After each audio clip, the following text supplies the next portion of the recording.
So you're kind of like around the like you're really coming up when like Common drops Resurrection and like Can I Borrow $1 and like the super early Common Sense shit. Like So in high school, yeah, yeah. Well, yeah. So I graduated in 2000. I'm trying to think of what albums I had early on. Like Reasonable Doubt, Drop. I had the Raekwon, Only Built for Cuban Links. That Nas verse on Verbal Intercourse. Oh, I didn't know what he was talking about as a kid, but that shit sounded fly, and I memorized it.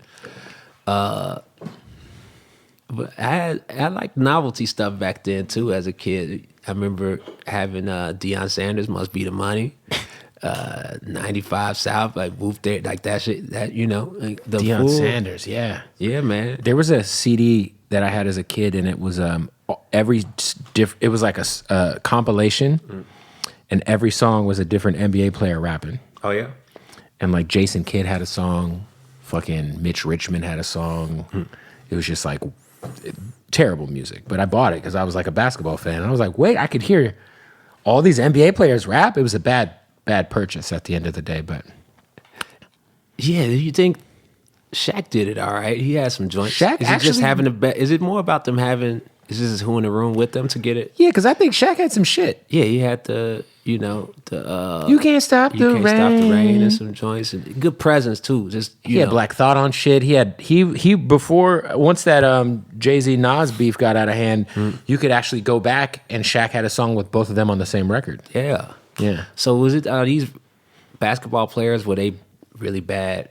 I think Shaq was actually a decent rapper. Yeah, or with the other ones though, were they necessarily bad or they just had bad A&Rs? Maybe. I don't know. Did you ever hear Kobe song? I did, but it doesn't. It's not good. Yeah, it don't, like. And then you had like fucking AI who was dropping like, he was like Allen Iverson, aka Jules, and he had an album that was just all kinds of fucking street shit. I think he might have gotten in trouble for putting that album out. I don't remember. He was talking some crazy shit as like a millionaire, as like a guy who's got his own Reebok shoe. Yeah, people gotta express, man. Sometimes there's some stuff that you can't say with a dribble and a jump shot. You gotta just get in the stew and let that shit fly. For sure, you man. gotta, hey, I don't want to say this with 20,000 people around me. I want to say this by myself. Who is your like go-to when it comes to artists that you've got obviously built friendships with where you can send them records and get their opinion back on them? Open Mike Eagle. I sent him a lot of stuff. But yeah, I sent Open Mike Eagle some stuff. Who else?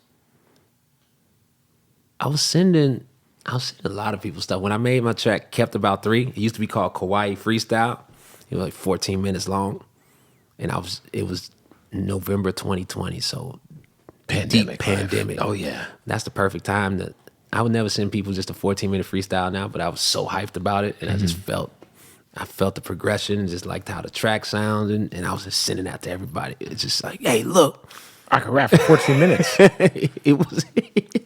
It wasn't all cohesive. It definitely has, we cut it down, but it was an exciting time. I was sending that to everybody I knew at the time. I sent that to hella people. Just, hey, look, I sent this shit. But yeah, Mike gives some good feedback on stuff, and I send stuff to Fly Low sometimes. I'll send, just see what he thinks. But yeah, it's been dope, man. It's just just keep on learning, progressing. I want to be able to play drums in my set 3-5 years from now. I'm practicing shit and fucking getting all my pack out there. That I remember seeing him live, dog. It's crazy. And he'd be on the drums doing the whole shit. And I remember seeing that Pitchfork years back and be like, I didn't know you could do that. I didn't know that was possible. I thought that was for you playing keys or playing guitar or they only on the mic, not the drums. He's just shredding on the drums while doing all his verses. Yeah, that shit is tough. Yeah, he's an alien for sure. So yeah, man, it's been it's dope to learn and. It's exciting time, man. For sure, man. Time just to work on the shit and get in the detail of it.